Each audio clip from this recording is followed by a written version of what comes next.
नमस्कार दोस्तों, welcome back to the channel.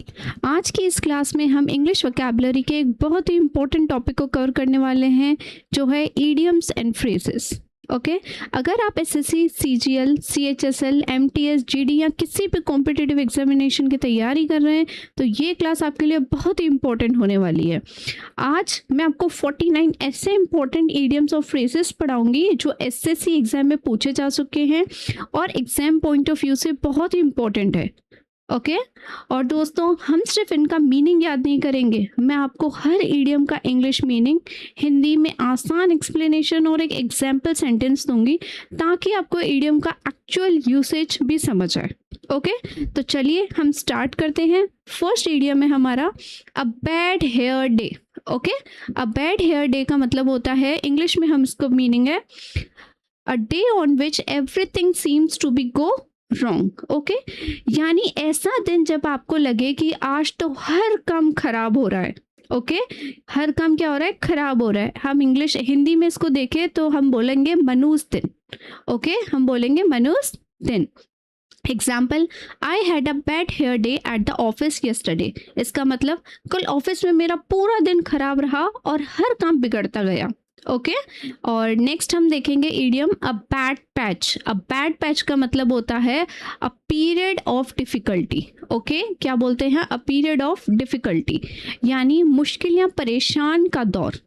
ठीक है, हिंदी में हम बोलेंगे इसको कठिनाई का दौर। ओके, जब किसी व्यक्ति के जीवन में कुछ समय तक लगातार समस्याएं चलती रहे, ओके, तो हम कह सकते हैं कि वह व्यक्ति का बैड पैच से गुजर रहा है। Example, the team is going through a bad patch. इसका मतलब टीम इस समस्या से, दैट मीन्स मुश्किल दौर से गुजर रही है। ओके, नेक्स्ट इडियम हम देखेंगे अ बैड रोज। ओके, क्या देखेंगे हम? अ बैड रोज। इसका मतलब है an easy and happy situation. क्या होता है इसका मतलब? An easy and happy situation, यानी ऐसे सिचुएशन जिससे हम बहुत ज़्यादा परेशान न हो और जीवन में आरामदायक हो। Example, life is not always a bed of roses. इसका मतलब है जिंदगी हमेशा आरामदायक नहीं होती है। नेक्स्ट है अ बी हाइव। अ बी हाइव इसका मतलब होता है अ बिजी प्लेस। क्या होता है इसका मतलब? इसका मतलब होता है अ बिजी प्लेस। हिंदी में इसका मतलब हम देखेंगे, यानी ऐसी जगह जहाँ बहुत ज्यादा एक्टिविटी या हलचल हो रही हो, दैट मीन्स व्यस्त जगह। क्या बोलते हैं? व्यस्त जगह। Example, the railway station was like a bee hive during the festival. इसका मतलब त्योहार के दौरान रेलवे स्टेशन बहुत ज्यादा व्यस्त था। Next, a big draw. A big draw का मतलब होता है अ ह्यूज अट्रैक्शन। क्या होता है? अ ह्यूज अट्रैक्शन, यानी कोई ऐसी चीज या व्यक्ति जो बहुत ज्यादा लोगों को आकर्षित करे। Example, the new singer was a big draw at the concert. इसका मतलब नया सिंगर कॉन्सर्ट में लोगों के लिए बहुत बड़ा आकर्षण था। Okay, next a birds eye view. A bird's कौन सा है next? A bird eye view. English में इसका मीनिंग होता है a general view from above. क्या होता है? A general view from above, यानी ऊपर से किसी जगह या चीज का सामान्य या विस्तृत दृश्य। ओके, जैसे अगर आप किसी ऊंची बिल्डिंग से पूरे शहर को देखते हैं तो आपको पूरे शहर का अ बर्ड्स आई व्यू दिखाई देगा। Okay, example, we got a birds eye view of the city from the top of the tower. मतलब हमें टावर के ऊपर से पूरे शहर का दृश्य दिखाई दिया। नेक्स्ट है a blessing is disguise. Okay, इसका मतलब है, ये बहुत ही इंपॉर्टेंट इडियम है, ध्यान से समझना। इसका मतलब है something that seems bad but turns out to be good. Okay, seems out to be bad but turns out to be good. An apparent misfortune that eventually has a good results, a hidden favor, something that seems bad but turns out to be a good, यानी दुख के बेश में सुख। यानी कोई ऐसी घटना जो शुरुआत में बुरी या नुकसानदायक लगे लेकिन बाद में उसका रिजल्ट बहुत ही अच्छा निकले, दैट मीन्स परिणाम बहुत अच्छा निकले। Example, losing that job was a blessing in disguise because I got a better job later. उस नौकरी का जाना मेरे लिए यह वरदान साबित हुआ क्योंकि बाद में मुझे इससे अच्छी नौकरी मिल गई। नेक्स्ट हम देखेंगे अ ब्लू आइड बॉय। अ ब्लू आइड बॉय, इंग्लिश में इसका मीनिंग है one who is Fortune.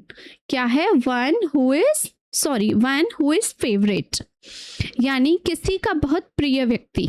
Okay, example, Rahul is the manager's blue eyed boy.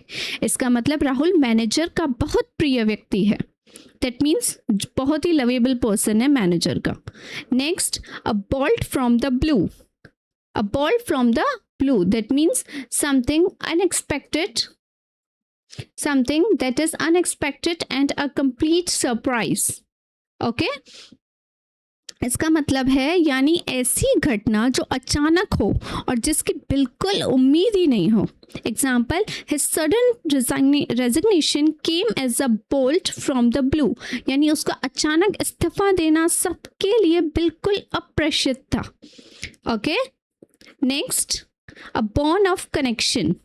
A bone of contention. A bone of contention means इसका मतलब है a cause of dispute or a quarrel. किसी के बीच में quarrel, ठीक है, cause of a quarrel. इसका मतलब है यानी झगड़े या विवाद का कारण बनना। Example, money became a bone of contention between the two brothers, यानी पैसा दोनों भाइयों के बीच झगड़े का कारण बन गया। Next, a bull in China shop. Okay, it means an extremely awkward or clumsy person, यानी ऐसा व्यक्ति जो बहुत अनाड़ी या भद्दा हो और चीज़ों को संभालना न जानता हो, that means clumsy. Example, he behaves like a bull in a china shop when he enters the kitchen. वह किचन में जाकर बहुत अनाड़ी तरीके से काम करता है, that means a bull in a china shop, यानी भद्दा व्यक्ति। नेक्स्ट इडियम है a burning question. कौन सा है? A burning question. इसका मतलब क्या होता है? N important question. ये याद रखिएगा, आपके एग्जाम में पूछा जा सकता है। A burning question, that means an important question, यानी बहुत महत्वपूर्ण या तत्काल ध्यान देने वाला प्रश्न। Example, an unemployment is a burning question in the country, that means बेरोजगारी देश का एक महत्वपूर्ण मुद्दा है। Okay, that means an important question, a burning question. Next है अ केक वॉक। क्या है? A cake walk, it means something very easy and easy achievement, और वी कैन से एक्सट्रीमली ईजी। हम इसको बोल सकते हैं यानी ऐसा काम जो बहुत आसानी से किया जा सके। For example, N experienced player, this match was a cake walk, it means एक अनुभवी खिलाड़ी के लिए यह मैच बहुत आसान था। अ केक वॉक मीन्स बहुत आसान काम। नेक्स्ट है a carrot and a stick approach. क्या है? A carrot and a stick approach, it means using rewards and punishments to influence someone's behaviour, यानी किसी व्यक्ति से काम करवाने के लिए कभी रिवॉर्ड देना या कभी पनिशमेंट देना। Okay, it means the company uses a carrot and a stick approach to improve employee performance. It means company employee का परफॉर्मेंस सुधारने के लिए रिवॉर्ड देती है या तो पनिशमेंट, दोनों का इस्तेमाल करती है। a carrot and a stick approach means किसी को धन देना, ओके, या किसी को दाम देना। Next, a change of heart, it means a change in one's opinion. A change of heart means a change in one's opinion. Okay, यानी अपने विचार या निर्णय के लिए बदला लेना। Example, he had a change of heart and decided to help his friend, it means उसने अपना विचार बदल दिया और अपने दोस्तों की मदद करने का फैसला लिया। Okay, a change of heart means विचार में बदलाव। Next, a child's play. A child play मतलब होता है समथिंग दैट इज ईजी, ठीक है, इजी और we can say very easy, यानी बहुत आसान काम। Example, for a professional solving this problem is a child's play. एक प्रोफेशनल के लिए ये प्रॉब्लम सॉल्व करना बच्चों का खेल होता है। अ चाइल्ड्स प्ले मीन्स बहुत आसान चीज। A chip of the old block, it means someone similar in character. What? Someone similar in character to one's father, resembling one's parents. It means यानी बच्चे में अपने माता पिता जैसी क्वालिटीज या कैरेक्टरिस्टिक्स होना. Example, Rahul is a chip of the old block. He is just like his father. Rahul बिल्कुल अपने पिता जैसा है. Okay, next, a close shave. It means a narrow escape from a danger. A narrow escape from a danger. Hindi में हम बोल सकते हैं बाल बाल बचना. The accident was a close shave for the driver. It means driver उस accident से बाल बाल बचा. A close shave, बाल बाल बचना. Next, a closed book. It means a mystery. What we can say, a mystery. That means a closed book. यानी ऐसी चीज जिसके बारे में बहुत पता न हो या जिसे हम समझना मुश्किल हो. Okay, that means mystery. His personal life is a closed book to me. उसकी पर्सनल लाइफ मेरे लिए एक रहस्य है. Next, a close fisted person is means a माइजर. Okay, यानी ऐसा व्यक्ति जो पैसा खर्च करने में बहुत ही कंजूसी करता हो. For example, he is a close fisted person and never spends money unnecessarily.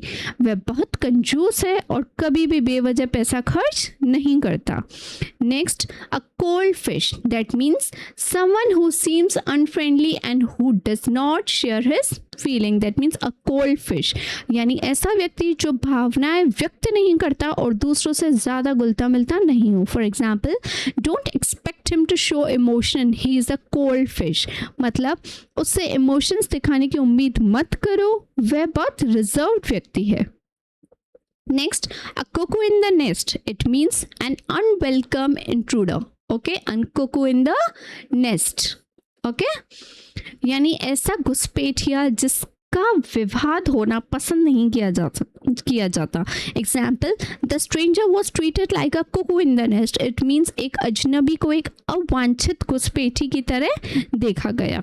Okay, next, a cut above something. It means superior to. Okay, यानी किसी से बेहतर या श्रेष्ठ होना.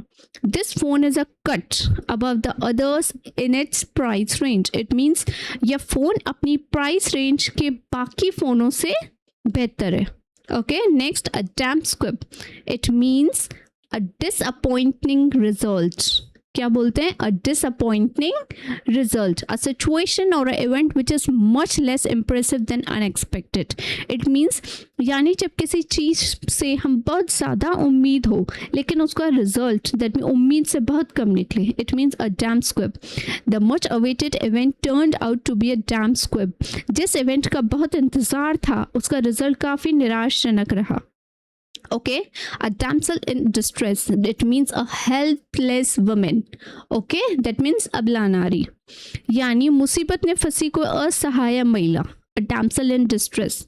Example, the story is about a brave man rescuing a damsel in distress. It means कहानी एक बहुत बहादुर व्यक्ति की है जो मुसीबत में फंसी महिला को बचाता है.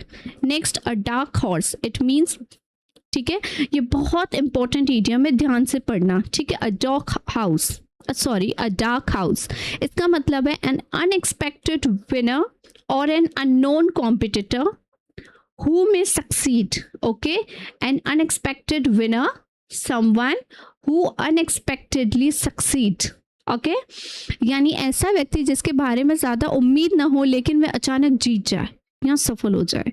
Example, he was a dark horse in the competition and eventually won. It means वह कॉम्पिटिशन में अप्रत्याशित कॉम्पिटिटर था और आखिर में वह जीत गया. Next, a diamond in the rough. It means someone और समथिंग विथ पोटेंशियल और टैलेंट. ओके, विथ पोटेंशियल और टैलेंट बट लैकिंग ट्रेनिंग और पॉलिश. ठीक है, इट मीन्स यानी ऐसा व्यक्ति जैसे बहुत टैलेंट हो लेकिन अभी प्रॉपर ट्रेनिंग या पॉलिशिंग की ज़रूरत हो. For example, the young player is a diamond in the rough. It means उस युवा खिलाड़ी में बहुत टैलेंट है, बस उसे प्रॉपर ट्रेनिंग की ज़रूरत है. A diamond in the rough. Next, a dime a dozen. It means very common and of no particular value. Okay, यानी ऐसी चीज जो बहुत कॉमन हो और जिसकी खास वैल्यू ना हो. A dime a dozen. Example, a good quality copies of this product are dime a dozen. It means इस प्रोडक्ट की ऐसी कॉपीज बहुत कॉमन है और उनकी कोई खास वैल्यू नहीं है. ओके, बहुत कॉमन होना वो चीज. Next, a dog breakfast. It means dog breakfast it means a total mess. इसका मतलब होता है यानी पूरी तरह से अस्त व्यस्त स्थिति. Example, his room is a dog's breakfast. It means उसका पूरा कमरा, दैट मीन्स कमरा पूरी तरह से अस्त व्यस्त है. A dog's breakfast. Next, a dog's life. It means a miserable existence. Okay, a miserable existence. It means यानी बहुत कठिनाई और दयनीय जीवन. Example, the poor worker lived a dog's life. It means उस गरीब वर्कर का जीवन बहुत कठिन है. A dog lives. Next, a drop in a bucket. It means a very insignificant amount. Okay, a very insignificant amount. A drop in a bucket. Example, यानी किसी बहुत बड़ी ज़रूरत की तुलना में बहुत सी छोटी सी मात्रा होना. Okay, example, the money we donated is just a drop in a bucket compared with the total cost. That means कुल लागत की तुलना में हमारे द्वारा दिया गया पैसा बहुत कम है. अ drop in a bucket. Next, a drop in the ocean. That means a very small amount. What does it mean? A very small amount compared with what is needed or expected. Okay, यानी ज़रूरत की तुलना में बहुत छोटी सी मात्रा होना. For example, the amount we collected is just a drop in the ocean. Example, हमने जो पैसा इकट्ठा किया है वह ज़रूरत की तुलना में बहुत कम है. That means a drop in the ocean. Next, a dry run. That means a rehearsal. Okay, a rehearsal. That means यानी किसी वास्तविक इवेंट या एक्टिविटी से पहले प्रैक्टिस करना. Okay, example, we conducted a dry run before the final presentation. Final presentation से पहले हमने एक प्रैक्टिस की. जो प्रैक्टिस करते हैं उसको बोलते हैं अ dry run. Next, a fish out of water. That means an uncomfortable position. क्या बोलते हैं? An uncomfortable position in unfamiliar circumstances. That means यानी ऐसी जगह या सिचुएशन में होना जहाँ व्यक्ति कंफर्टेबल महसूस ना करे क्योंकि वैसे इन्वायरमेंट से फेमिलियर ही नहीं है. That means a fish out of water. For example, I felt like a fish out of water at the formal party. इसका मीन फॉर्मल पार्टी में मुझे बहुत असहज महसूस हुआ क्योंकि मैं ऐसी जगह का आदी नहीं था. That means a fish out of water, an uncomfortable position. Next, a flying visit. It means a very short visit. What does it mean? A very short visit. That means a flying visit. यानी बहुत थोड़े समय के लिए की गई मुलाकात. For example, I made a flying visit to Delhi and return the same day. That means मैं दिल्ली थोड़े समय के लिए गया और उसी दिन वापस आ गया. A flying visit. Next, a fool's paradise. It means being happy for foolish reason. Okay, being happy for foolish reason. मैं दिल्ली थोड़े समय के लिए गया था.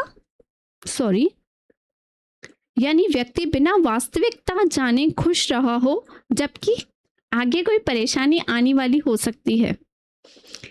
Example, he is living in a fool's paradise if he thinks he will pass without studying. It means अगर वह बिना पढ़ाई के लिए पास होने की उम्मीद कर रहा है तो वह झूठी खुशी में जा रहा है. That means a fool paradise. Next, a gentleman at large. It means a man without a job. It means a gentleman at large. यानी बेरोजगार व्यक्ति. Example, he has been a gentleman at large since leaving his previous job. It means अपनी पिछली नौकरी छोड़ने के बाद से वह बेरोजगार था. A gentleman at large. That means बेरोजगार व्यक्ति. Next, a golden mean. It means middle course between two extremes, neither too much और नॉट लिटिल. दैट मीन्स यानी दो एक्सट्रीम्स के बीच का संतुलन. We should follow a golden mean between work and relaxation. It means हमें काम और आराम के बीच संतुलन बनाकर चलना चाहिए. अ गोल्डन मीन यानी दैट मीन्स बीच का संतुलन बिठाना. Next, a good Samaritan. It means a helpful person. Okay, यानी ऐसा व्यक्ति जो बिना किसी स्वार्थ के दूसरों की मदद करता है। A good Samaritan help the injured man reach the hospital. It means एक मददगार व्यक्ति ने घायल आदमी को हॉस्पिटल पहुंचाने में मदद करी। Next, a greenhorn, it means an unexperienced man. That means a greenhorn यानी अनुभवी व्यक्ति। For example, he is a greenhorn in this field. वह इस फील्ड में अभी इनएक्सपीरियंस्ड है। That means a greenhorn, that means inexperienced man. Next, a hair's breadth, it means telling about the smallest possible amount or degree of something. That means that means the smallest possible amount or degree of something, यानी बहुत ही छोटी मात्रा या बहुत मामूली अंतर। For example, he won the race by a hair's breadth. That means उसने race बहुत मामूली अंतर से जीती। That means a hair's breadth. Next, a hairbreadth escape, a narrow escape. It means a narrow escape, बाल बचना, यानी बहुत कम अंतर से खतरे से बच जाना। Example, the driver had a hair breadth escape from the accident. Okay, that means a driver accident में बाल बच गया। Next, a hard nut to crack, that means difficult task, a difficult problem to solve और a tough challenge. That means यह भी बहुत important idiom है। इसका मतलब है अ डिफिकल्ट टास्क और डिफिकल्ट प्रॉब्लम टू सॉल्व, यानी ऐसा काम या प्रॉब्लम जिसे सॉल्व करना बहुत मुश्किल हो। Example, this mathematics problem is a hard nut to crack. That means ये मैथमेटिक्स प्रॉब्लम बहुत मुश्किल है। A hard nut to crack. Next है a hornet nest, it means an unpleasant situation और ट्रबलसम सिचुएशन, यानी ऐसी सिचुएशन जिससे हम परेशानी या विवाद पैदा हो जाए। For example, his statement opened a hornet nest of controversy. That means उसके स्टेटमेंट ने बहुत बड़ा विवाद खड़ा कर दिया। ठीक है, उसके कंट्रोवर्सी ने बहुत बड़ा विवाद खड़ा कर दिया। That means a hornet nest. Next है a hot potato, it means a controversial issue. Okay, a controversial issue यानी ऐसी सिचुएशन जिससे बहुत परेशानी या विवाद पैदा हो जाए। For example, his statement open a horn nest of controversy. उसके स्टेटमेंट ने बहुत बड़ा अ hot potato, a controversial issue. That means एक विवादास्पद मुद्दा जिसे हैंडल करना मुश्किल है। ओके, जिसे हैंडल करना बहुत मुश्किल है। Example, the issue of rising prices has become a hot potato for the government, यानी बढ़ती कीमतों का मुद्दा सरकार के लिए एक विवादास्पद और मुश्किल मुद्दा बन गया। अ हॉट पोटैटो, दैट मीन्स विवादास्पद मुद्दा, अ कंट्रोवर्शियल इशू। नेक्स्ट है अ house of cards, that means N insecure scheme of arrangement. क्या बोलेंगे? N insecure scheme of arrangement, यानी ऐसी कमजोरियां और स्थिर योजना व्यवस्था जो कभी भी गिर सकती है। Example, the business plan was a house of cards. For example, उनकी बिजनेस प्लान की नींव बहुत कमज़ोर थी और वह कभी भी असफल हो सकती थी। That means a house of cards. Next है a lame excuse, it means an unsatisfactory explanation. Okay, यानी ऐसा बहाना जो कन्विंसिंग न हो और संतोषजनक एक्सप्लेनेशन न दे। Okay, an unsatisfactory explanation. Example, he gave a lame excuse for being late. इसका हिंदी मीनिंग है उसने देर से आने के लिए एक घटिया असंतोषजनक बहाना बनाया। That means a lame excuse. Next, a laughing stock. It means an object of laughter, an object of ridicule. That means यानी ऐसा व्यक्ति जो चीज या जिसका लोग मजाक उड़ाएं। Okay? Example, his foolish actions made him a laughing stock among his friends. मतलब उसकी मूर्खतापूर्ण हरकतों के कारण उसके दोस्त उसका मजाक उड़ाने लगे। A laughing stock. Okay? Next, a left-handed compliment. It means an ambiguous compliment, an insulting remark appearing as praise. Okay, a left-handed compliment. This is last but not the least. Okay, इसका मतलब है an ambiguous compliment or an insulting remark appearing as praise, यानी ऐसी बात जो ऊपर से तो प्रशंसा जैसी लग रही है लेकिन वास्तव में उसमें इंसल्ट छुपी हुई है. Example, she gave me a left hand complimenting by saying you look good today. अगर कोई व्यक्ति सामान्य तौर पर अच्छा नहीं दिखता हो और कहे आज तुम अच्छे लग रहे हो, तो ये कॉन्टेक्स्ट के हिसाब से प्रेस भी हो सकता है और छुपा हुआ इंसल्ट भी. That means a left hand compliment. Okay okay, तो आप ये देखिएगा, एक बार रिवाइज भी करिएगा. मिलते हैं आपसे हम अगली क्लास में. तब तक के लिए आप पढ़ते रहिए, मेहनत करते रहिए, अपने सिलेक्शन की तैयारी करते रहिए. इन केस कोई भी डाउट है तो आप कमेंट सेक्शन में पूछ सकते हैं. And all the best for your exam. Thank you.